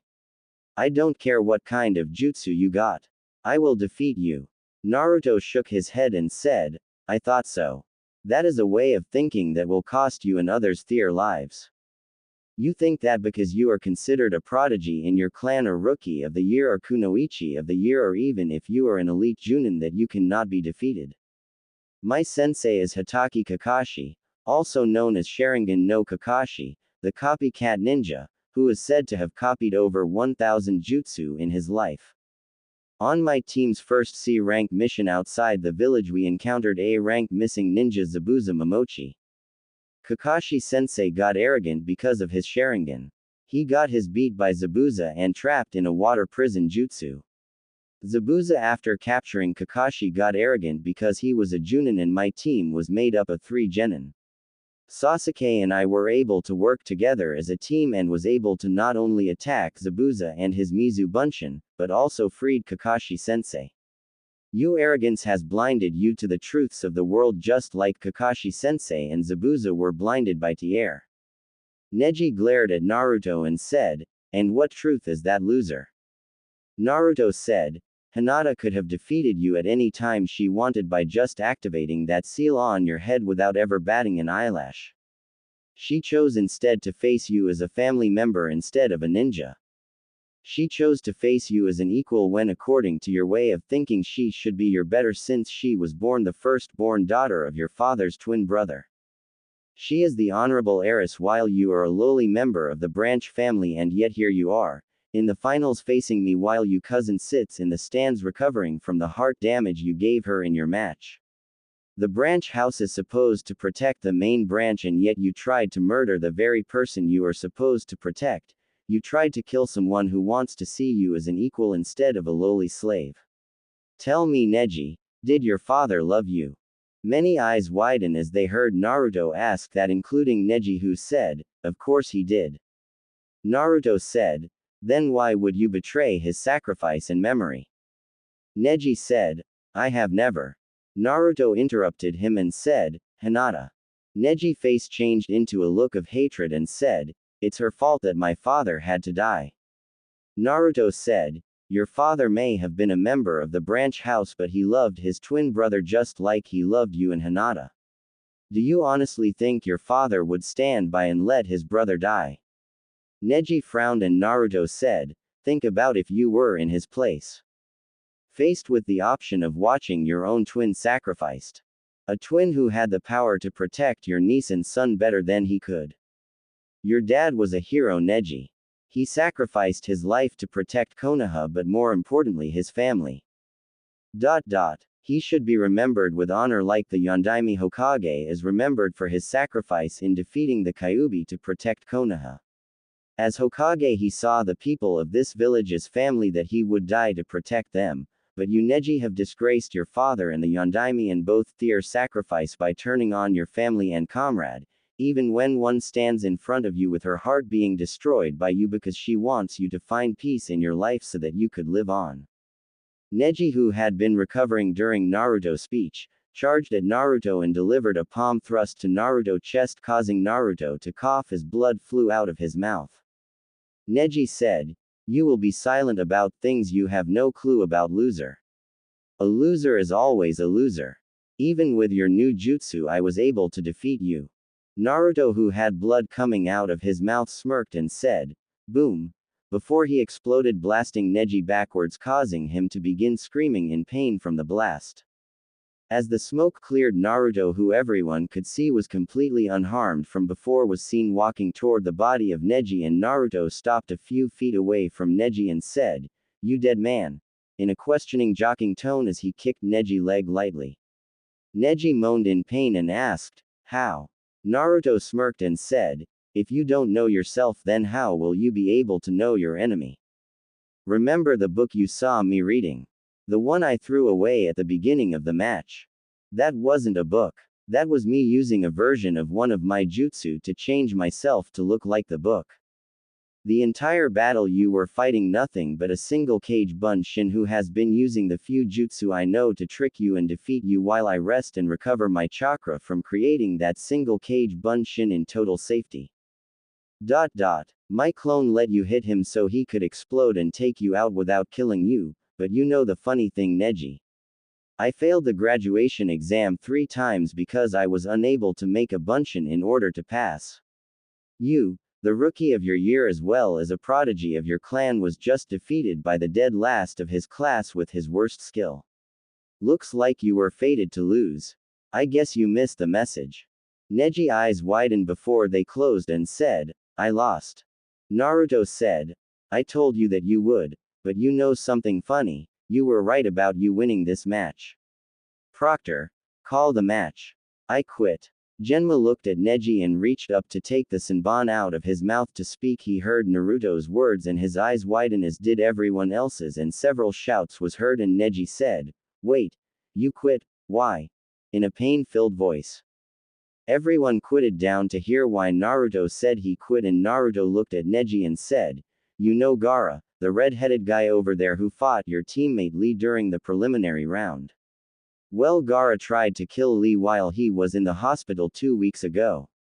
Shikamaru and I both found him and was able to stop him, but when we stopped him Gaara told me something very important. He's the Jinchuriki of the Aikibi no Shukaku. He has the one-tail Biju inside of him. Everyone but the Suna Nin's eyes widened and Naruto said, Gaara claimed his father, the Yondaime Kazekage, had the Aikibi sealed in him to make him Suna weapon. Jinchurikis come in 2 categories. Those who have a Biju sealed in them for the purpose of being weapons of war, and the second category is when a Biju attacks a village, like the Kyuubi did, and the Biju is then sealed away into a small child, usually an infant, for the sake of protecting the village. One Jinchuriki is used as a sword and one is used as a shield. Neji said, How do you know about Jinch, whatever that word is? Naruto closed his eyes and said, Gaara is a sword, I am a shield. Everyone's eyes widened who didn't know, and Naruto said, When the Kyuubi attacked Konoha, the Yondaime sealed the Kyuubi no Kitsune inside of me to protect Konoha. He asked that I be seen as a hero, but the Sandaime wanted me to live a normal life, so he made a law saying it was illegal to talk about the Kyuubi being sealed in me. The reason I quit is because I am trying to protect Konoha and save the lives of our fellow Konoha shinobi. You remember I blew up the wall and those trees. I did that for a reason. Neji asked, Why? Naruto said, You notice my teammate Sasuke hasn't showed up yet. Kakashi sensei has been personally training Sasuke this entire month. Problem is Kakashi sensei is 3 hours late for everything. Sasuke will be late for his match and his match will be postponed until the end of the first round, even though if it was anyone else they would be disqualified. That means Shino and Kankuro match would be next. By destroying the trees like I did and causing them to fall, I made it where Kankuro, who is a puppet user, doesn't have any place to really hide, so he will have to work faster to attack Shino, which will cause him to make a mistake, while the debris from the wall and trees will give Shino room to hide his clan partners who are bugs. No disrespect to the Aburame family, but I don't know really anything about insects besides the general term they are referred as. Anyways, both Shino and Kankuro are long-range fighters. Shino will be able to cut Kankuro chakra strings as soon as he makes and drain him of his chakra, so odds are Shino will win his match and quickly unless Kankuro uses poisons. Then it will most likely come down to a draw. Up in the stands Shino nods as does Shikamaru while Kankuro frowned. Naruto looked at Neji and said, But then there is Shikamaru match. Tamari is a long-range wind user, but Shikamaru not really a long-range fighter. I know he's a Nara and I saw what his family jutsu can do, but I also saw a single flaw with Shikamaru jutsu during the preliminary round he had with that kin girl. He made his shadow very thin in order to stretch it out longer. That means he only has a set area he can cast his shadow. Up in the stands Shikaku raised an eyebrow and thought, Interesting, let's see how much he figured out.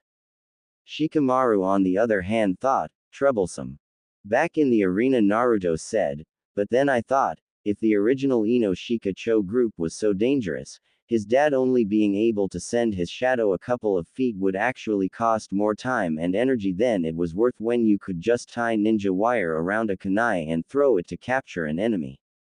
That was when I came up with a theory, there must be some way that the Nara can make their jutsu stretch longer. It might be just adding more chakra to it, but if that was the case, why did Shikamaru make his so thin when that would require more energy and concentration than he likes to use? I also thought what would be a weakness for his jutsu. I'm not sure if I am right, but I had to take a chance. Since the sun sets in the west, I'm hoping by knocking out the wall Shikamaru jutsu will be weakened with more of the sunlight coming into the stadium, making it where he won't be able to attack Temari as easily, so she can quickly take him out with a long-range jutsu. Neji said, so you would sabotage a fellow Konoha ninja.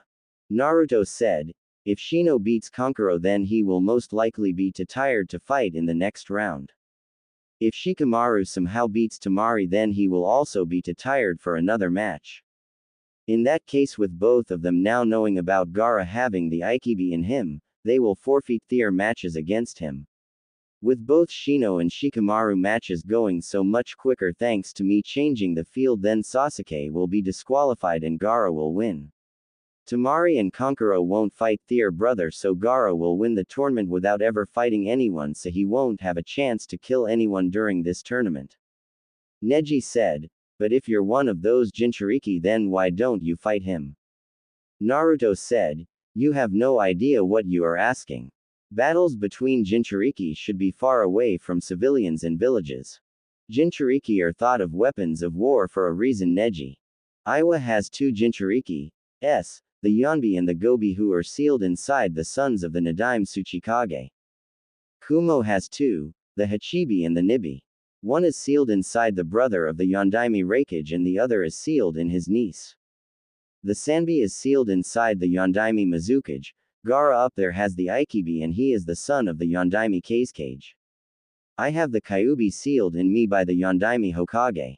If you notice, all the Jinchuriki are related to the leader of their village in some way to help form loyalty to their home village. Odds are I am somehow related to the Yondaime or one of the other Hokages, and I bet I'm not the first Jinchuriki of the Kyuubi Konoha has had. I mean, think about it. The Shadaime fought the furball and then it disappeared until the day I was born. You can't kill them, so odds are it was sealed in someone or several someones who were related to the Hokage in some way, and odds are the reason the furball attacked the village is because the person it was sealed in died, releasing the bastard. But when you think about it, it kind of explains why each of the villages with a Jinchuriki is referred to as one of the Great Five Villages. Anyways, I'm done. You're too injured to continue. I'm going to get a bowl of ramen before the Sandaime tears me a new one for revealing the truth about Kyuubi being sealed in me. Shino, Shikamaru, good luck to both of you and please do your best in your first matches. Don't face Gaara.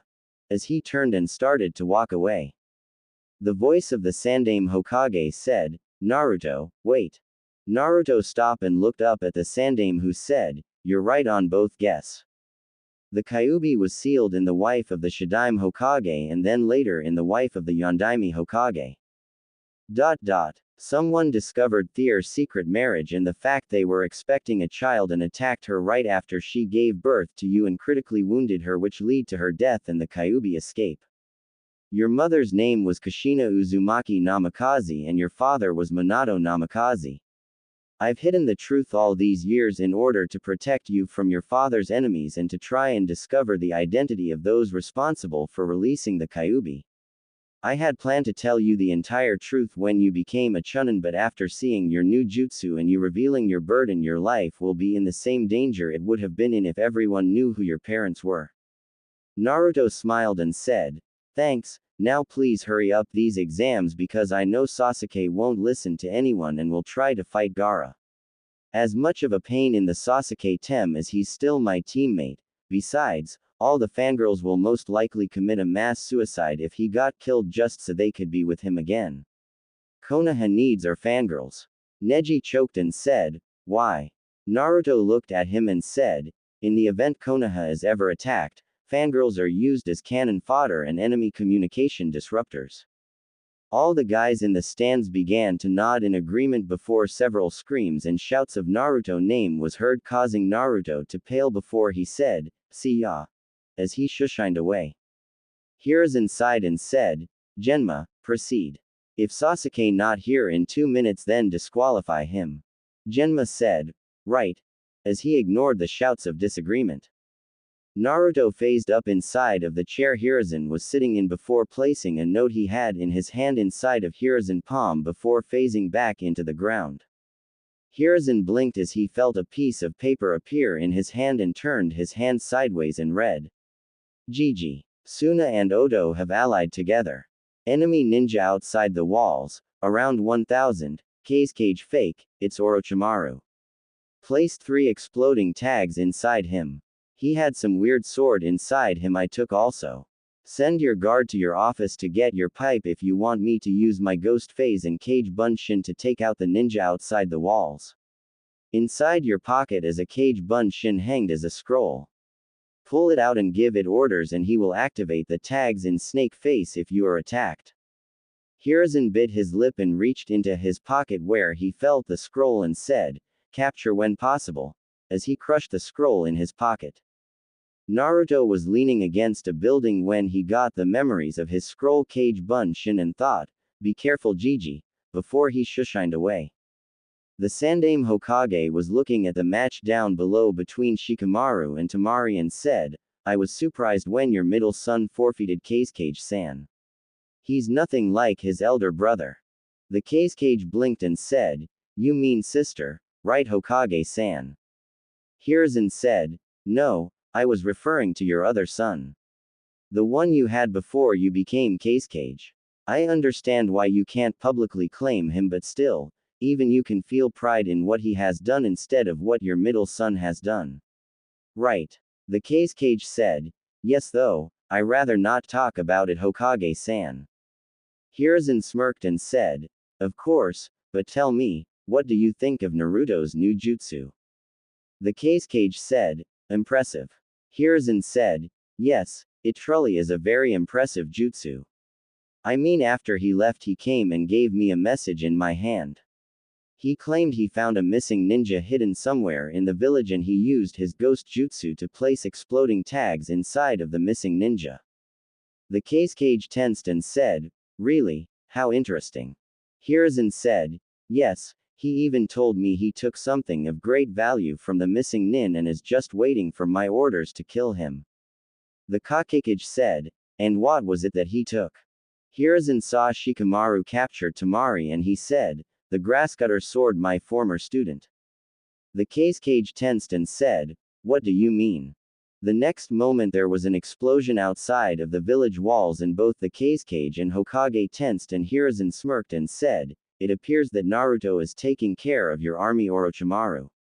The Kazekage doesn't have a third son. That was a test to see if what Naruto told me is true. Now if I was you I would retreat before the exploding tags he placed inside of you goes off. The Kazekage reached up and pulled off his face showing Orochimaru who said, you are a fool Sensei. Naruto voice said, no, he's not.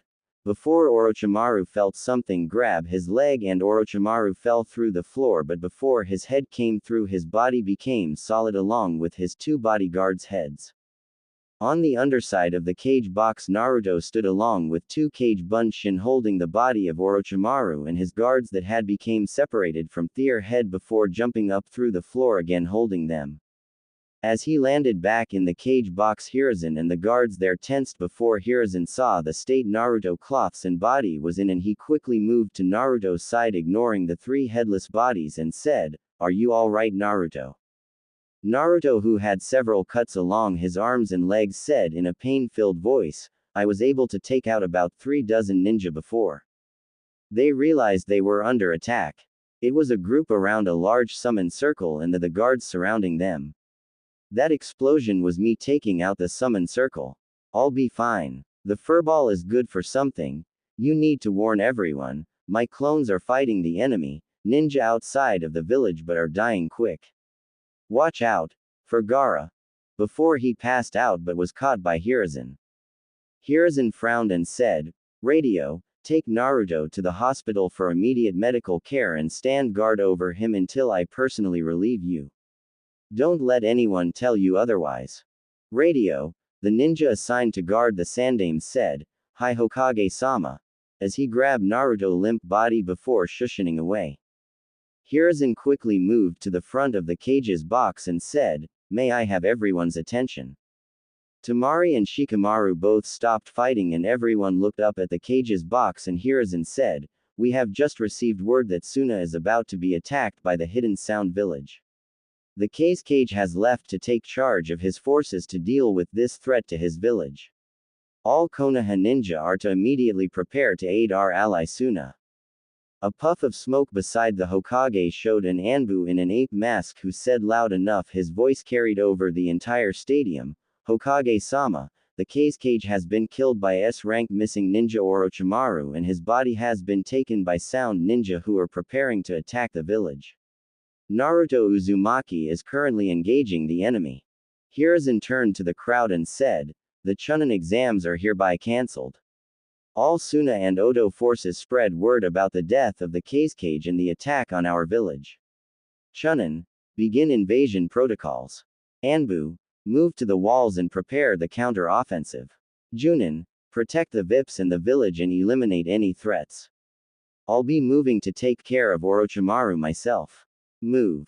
Several sound ninja immediately jumped to their feet but were killed by Konoha and Suna ninja, though the last were looking confused and unsure at first. Hiruzen, seeing the fighting begin, moved to Orochimaru head when a chuckle was heard and the mouth of Orochimaru head opened and another Orochimaru appeared and said, "Hello Sensei." Hiruzen frowned and said, "My former student, how far have you fallen to create something like that?" As he moved into a defensive stance while quickly shedding his cage robes showing his armor underneath. Orochimaru said, "It appears even without the 9 tails warning you were prepared for me." Hiruzen said, "Indeed I was. Why are you doing this?" Orochimaru said, "Because I can't stand peace. Peace is an illusion that causes the world to stagnate. Only when the world is in motion can the world evolve. It is unfortunately that I had to shed my body in order to rid myself of those explosive notes, and the loss of my sword is a minor inconvenience but nothing that will cause me too much trouble." Hiruzen said, "We shall see Orochimaru. Prepare yourself." As he charged Orochimaru. 2 days later, Naruto slowly opened his eyes and found himself in a hospital room and blinked and said, "What's happened?" as he tried to clear his head. A voice said, "Naruto-sama. Just rest, and Hokage-sama and the doctors will be here shortly." Naruto blinked and saw an Anbu in a bear mask and said, "Anbu. What's going on?" Bear said, "The Sandaime will explain everything when he arrives shortly. All I can tell you is that it has been 2 days since the Chunin exams and I have been given orders to make sure you stay here and are not disturbed until Hokage-sama arrives, which will be shortly. He also gave orders that you are not to speak with anyone until he speaks with you. My teammates are notifying the proper people." Naruto frowned and said, "Then if I'm not supposed to talk to anyone, why did you talk to me?" Bear said, "Professional courtesy." Naruto pursed his lips and said, "I just know you have a damn smirk behind your mask." Bear said nothing and Naruto sighed and said, "Can we open the curtains? I want to see the village with my own eyes." Bear said nothing or made any move, but when Naruto tried to get up, Bear quickly moved and placed his hand on Naruto's shoulder, stopping him, causing Naruto to pout. A few minutes later, the door to the room opened and the Sandaime walked in, and Naruto's eyes widened and said, "Are you alright, Gigi?" as he saw Hiruzen had his arm in a sling. Hiruzen said, "I'm fine, Naruto. Anbu, please leave, but make sure we are not disturbed or spied upon." Bear disappeared in a puff of smoke, and after a few moments Hiruzen walked over to the bed and said, "How are you feeling, Naruto?" Naruto frowned and said, "Sore." Hiruzen nods and said, "You and I have much to discuss," causing Naruto to gulp, and Hiruzen continued, "First, how did you discover the army outside the village?" Naruto frowned and said, "When my match first started, I sent a couple of Kage Bunshins hanged as birds out to see if they could find Sasuke and Kakashi. They dispelled halfway through my match and sent me the memories of the Suna and Odo armies outside the village. Since I realized Suna was going to attack us and remember what Gaara said about himself, I had to warn everyone about how dangerous he was, so that's why I decided to quit and explain things. I was hoping the Suna nins would be scared of me and possibly retreat or call off their attacks, since I saw how Gaara's siblings acted around him and heard from Gaara himself about how things in his village was. Hiruzen said, I see, that explains several other questions I had. How did you discover Orochimaru? Naruto looked sheepish and said, I accidentally came up inside him thinking it was your spot like I did when I gave you that message.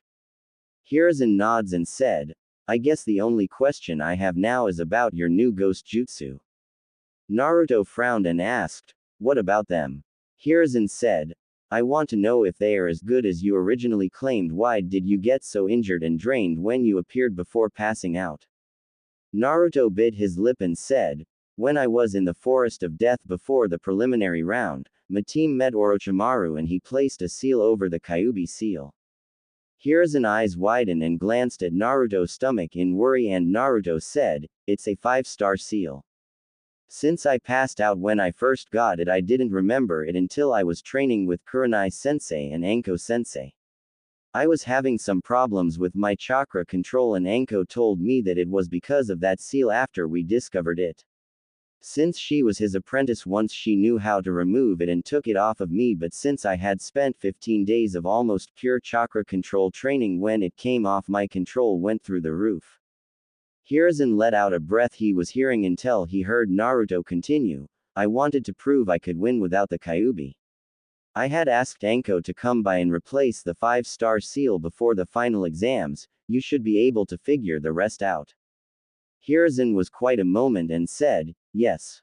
You passed out from using all your chakra and without the Kyuubi you couldn't replace it as fast as you normally could.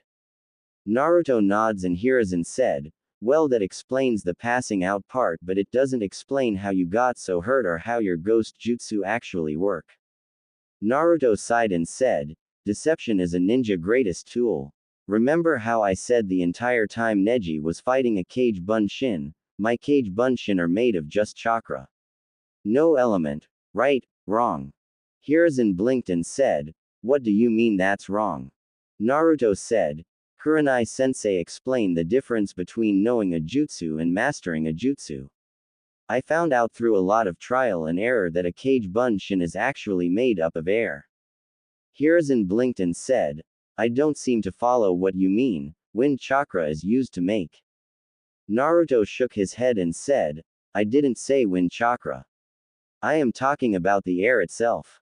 The stuff we are breathing right now. That everyone breathes. I guess you could say wind chakra is actually a sub-element to air. When you make a Kage Bunshin, the air that is in the spot it is created is pulled in and trapped in the body, while whatever extra chakra that's left over is dispersed back into the air, which is what the smoke is from. Hiruzen nods and said, I think I see where you are going with this. So if a Kage Bunshin is actually a clone made of air, how is that related to your ghost jutsu? Naruto said, I was originally trying to figure out a way to make my Kage Bunshin last longer, and after an argument with Anko sensei about Kage Bunshin not being made of an element, which is why it couldn't take any damage like others could. Once I learned that air is actually an element and Kage Bunshin was a jutsu made from it, I started to try and figure out how to manipulate the element inside the clone to my advantage, which is how I learned my clones can control the density of the air inside it, making it thicker or thinner. Making it thicker turns it into an exploding shadow clone, but making it thinner, Hiruzen said, makes it a ghost clone. Naruto said, mostly. It took a lot of trial and error, and you should have seen the look on Anko's face the first time I successfully had her punch phase through my clone before he punched her in the face, but there are weaknesses that comes with the ghost clones. Hiruzen said, what exactly? Naruto said, my ghost clones can last longer than the Kage Bunshin, but if my Kage Bunshin use the phase ability for too long, they will become too weak to be stable and pop. So far my Kage Bunshin can only go ghost for 5 minutes before they pop. Every time someone attacks them, the actual movement from the item going through them causes the air inside to speed up and can cause that part of a clone's body to become solid after the hit, so there is a couple of second window where if someone hits a spot and hits it again, they could dispel my ghost clones like a Kage Bunshin, which is why when my Kage Bunshin realize someone has figured this out, they use that added speed of air from the punch to help turn itself into an exploding clone. Hiruzen said, impressive. I notice your vocabulary is larger now. Naruto looked sheepish and said, Kurenai-sensei made me read a lot of books and she questioned me about them. I had to read a dictionary once every day with a Kage Bunshin. Hiruzen nods and said, well, you explained the weakness of your ghost clones, but what about the real you? How did you get so hurt, or is it that only your Kage Bunshin that can use your ghost jutsu? Naruto said, not exactly. My Kage Bunshin can use it for offense and defense like it did against Neji, but the real me can use the ghost jutsu for defense but not offense. Hiruzen said, explain. Naruto looked in thought and said, I learned when I make a henge I was never doing it right. I was coating my entire body with chakra and trying to make my body real, which in essence I was. I can change everything in my body but my chakra network. That makes it where I can turn my body into a Kage Bunshin like they can, but if someone was able to attack my chakra network, then the part that is hit would become solid until I rephased it. I learned that when I am phased out I can move my chakra network. Bend it, shape it, change it. I can even regrow it, which is how I know that if I become solid in the ground I can lose a limb or die. Hiruzen's eyes widened and looked at Naruto's body, and Naruto said, I lost my feet a couple of times, but I think it's something I got from the fox. I can convert chakra into a physical body, though it takes a lot out of me and it hurts badly. Hiruzen said, so you're able to reform lost limbs? Trying to hide his worry. Naruto said, yeah, that's why I retreated and came to tell you. I was fighting some Suna nins and they were able to use swords made out of wind to cut my arms off by cutting the chakra network I had in it, and I had to regrow them. Luckily, with my ghost clone's help I was able to take them out, but I felt so weak after killing that group around the summoning circle that I knew I couldn't keep going and had to fall back while my clones kept attacking. The injuries I had was from constant attacks after the Suna nins learned about my weakness. Luckily all of them that saw it are dead. Hiruzen said, I see. What are your plans for these jutsu you made, Naruto? Naruto looked down and said, I think that if anyone beside me tried to use them they could accidentally kill themselves, so I don't want to teach them to anyone, at least until I learn everything about them. Hiruzen said, I agree. I am officially listing all your ghost jutsu as kinjutsu. Naruto said, so what happened with the invasion? I guess we won since you're here right now. Hiruzen said, thanks to you we won, but Orochimaru escaped. Naruto's eyes widened and Hiruzen said, Orochimaru has his own kinjutsu that allowed him to repair his body similar to a snake shedding its skin.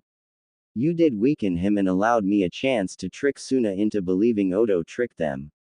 Which reminds me, everyone believes that Odo tried to attack Suna and that Orochimaru killed the Kage. If anyone asks about the Suna nins that you attacked and killed, tell them that you thought they were imposters since Suna is our ally. Naruto asked, but why? Were they really imposters? Hiruzen said, no. Suna had betrayed us, but by claiming you thought they were imposters, then that makes it easier for Suna and Konoha to become allies again. Especially since Orochimaru did kill the Kage. We're just not sure when he killed him, so he could have been impersonating the Kage when he had Suna betray us. By giving Suna a chance to blame Orochimaru, then we can become allies again. Something both villages need since we are both weakened from the attack. Naruto said, I see.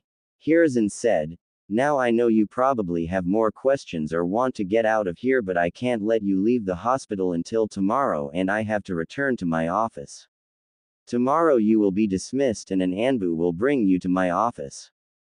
Naruto, who was confused, asked, what do I need to come to your office for, Gigi, and why can't I get out? I feel fine. Hiruzen said, 2 men were caught sneaking into the village earlier looking for you. They are part of a criminal organization called Akatsuki. They want you because of the Kyuubi.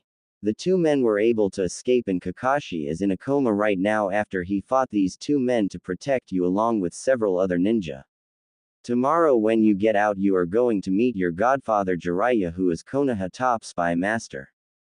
Naruto said, I know who he is. In a dead tone. Hiruzen raised an eyebrow and Naruto bit his lip while looking down and said, when Gaara told me about himself I realized there was others like me out there. Gaara scared me. I didn't know if I would become like him someday. I wanted to find out more about Jinchuriki, so I figured the only place that would have any information about them beside you would be the Anbu headquarters. I used my ghost jutsu with my Kage Bunshin to sneak into the Anbu record room. That was how I knew all about the other Jinchuriki I mentioned in the exam. I also read my file in there. It had my parents' names as well as Jiraiya as my godfather and Makoto Uchiha as my godmother. Hiruzen frowned and said, I see. Naruto interrupted him and said, I'm a little tired, Gigi. Hiruzen nods and said, I understand. Get some rest and I am sorry. As he turned and started to walk away. Naruto said, Hey, did anyone get promoted? Hiruzen smiled and said, Yes, Shikamaru and you both did. Congratulations, Naruto. Naruto eyes widened and a smile formed on his face and said, Thanks, Gigi. Hiruzen said, Don't thank me. You earned it by not only showing great strategy but also leadership qualities. We will discuss this further tomorrow when you arrive in my office. Naruto nods and said, I'll see you then. Hiruzen nods and leaves and Naruto felt a small smile on his face and thought, I made Chunin.